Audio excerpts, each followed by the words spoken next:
Boa noite, investidores. Sejam bem-vindos ao nosso programa Gráficos no Radar. E sem o parâmetro das bolsas de Nova York, que permaneceram fechadas nesta segunda-feira, o índice Bovespa inicia o ano com uma forte desvalorização.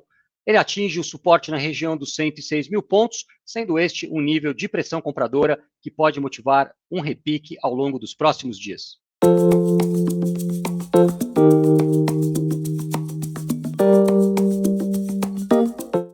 As bolsas dos Estados Unidos permaneceram fechadas nesta segunda-feira, mas trago a análise do Nasdaq numa escala mensal, já que ele fechou o mês de dezembro com um engolfo baixista e promete queda para janeiro em direção ao topo de fevereiro de 2020, que vai oferecer suporte na região dos 9.800 pontos. O Nasdaq inicia o ano aos 10.466.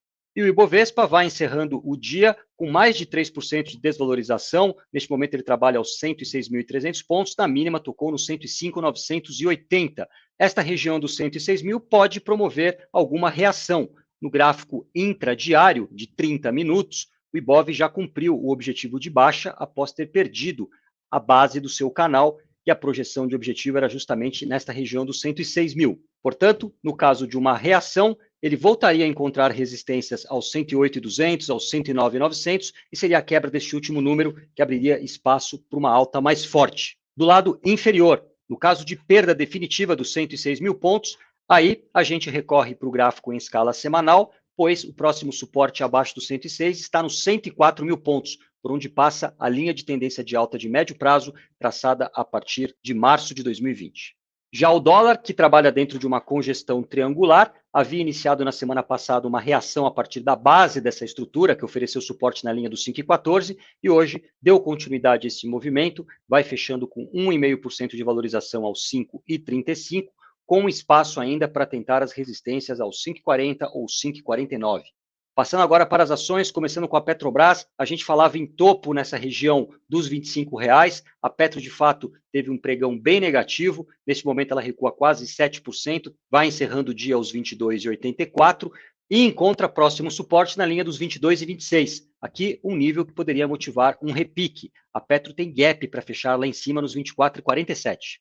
Para Itaú, a gente falava em formação do tipo topo em pinça, na linha dos 25,50, e o banco teve um pregão negativo, vai recuando neste momento mais de 2%, aos 24,40, encontra um primeiro suporte na região dos 23,90, que corresponde a um pequeno topo de julho, e mais abaixo, outro mais forte na região dos 23,31, níveis que podem motivar uma reação. O ativo tem gap para fechar nos 24,93.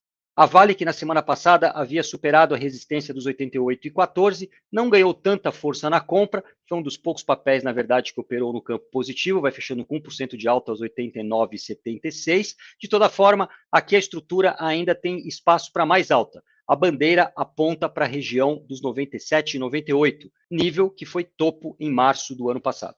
Analisando agora os ativos solicitados pelos nossos investidores, vamos começar com o gráfico da Apple, negociado na Bolsa de Nova York. Aqui a estrutura é negativa, o ativo perdeu no gráfico semanal a base do triângulo simétrico que passava nos $135 e tem potencial para queda ao longo das próximas semanas, visando os 120 e depois a região dos $102.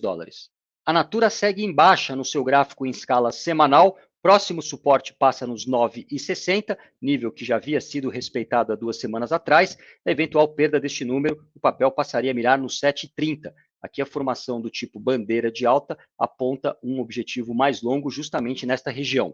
E do lado de repiques, a resistência ficou nos 12,50. No último Fique de Olho, chamamos atenção para a possível queda da Redditor, que havia formado topo no teto do seu canal de baixa, que foi respeitado na região dos 29,20. Hoje, o papel foi um dos destaques negativos do dia, queda de mais de 7%, nesse momento negociando aos 27,26, e pode seguir em busca do suporte que ficou nos 23,35. E vamos ficar de olho mais uma vez no gráfico da Magazine Luiza, que hoje teve um pregão bem negativo, ela vai fechando o dia com 6% de queda aos 2,57, mas por aqui, nos 2,55, passa a reta de suporte de curto prazo, nível que pode motivar uma reação inicialmente até os 2,94. Bem, pessoal, essas foram as análises que eu separei para vocês hoje. Me despeço por aqui, tenham todos uma ótima semana e até amanhã.